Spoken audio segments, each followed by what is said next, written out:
So here you can see the file which has been loaded on RunPod. Earlier I was getting some error, but now it has run pretty well. And the same approach as we saw on Google Colab works here. And you'll see the GIF being printed right on the screen in this code. And this fancy neon style GIF also can be seen over here. This does not work very well right now, but you can tweak the code with the help of Claude or ChatGPT to get this neon style GIF to work. All right, so here what I've done is that I've just mentioned the model to go ahead for around 200,000 iterations. And if you go ahead for these many number of iterations, you will definitely see samples which are inference samples which are as coherent as what you are seeing on the screen right now. The reason I'm showing RunPod to you along with Google Colab is because RunPod also allows you to chain multiple GPUs together, and in the RunPod you can also see the different GPUs which are available. Whereas on Google Colab, if you see, you're kind of restricted, right, by the GPUs which they give. So if you go to run type, you'll see you have H100, A100. You can't see the specifications. It's really like a black box. But on the RunPod, you can see the VRAM of each GPU. You can see the number of GPUs available. You can see the cost. You can even chain different GPUs together to do distributed computing if possible. So let's actually pause this right now. Let's interrupt this after 500 iterations. And yeah, then we just have the sampling code over here. Once we have the sample here, you'll see the sampling is pretty bad because I've only run for 500 iterations, so that's natural. um,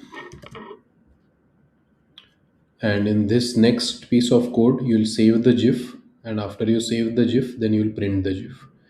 So this code will save the GIF as inference.gif, and this will essentially print it on the screen. Right now I'm only doing for 500 iterations, but you see already the GIF is appearing on the screen. We don't get that error which I was getting before.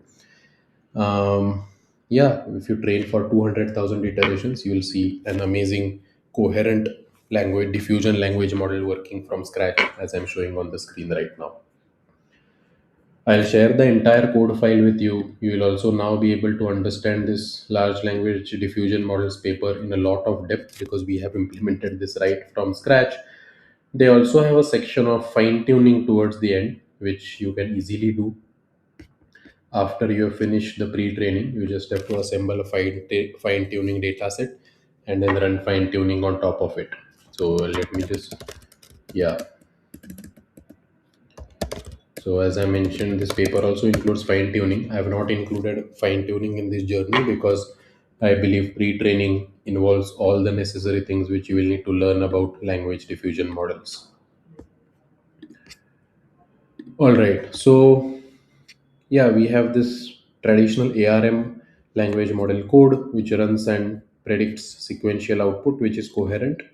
And we have this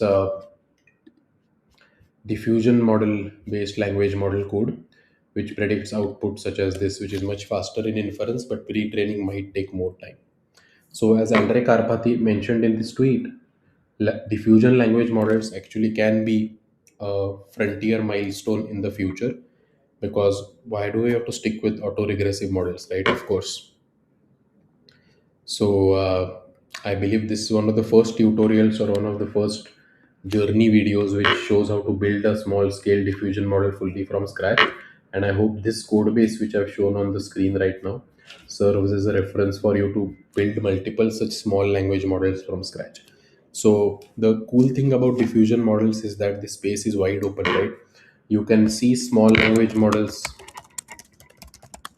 uh, let's say small language models GitHub or Quen, right? All of these small language models which have been built, they are autoregressive models, but the space for building diffusion models is wide open. I know Inception Labs, which is one company which builds diffusion models which are pretty cool, but I think this is closed source.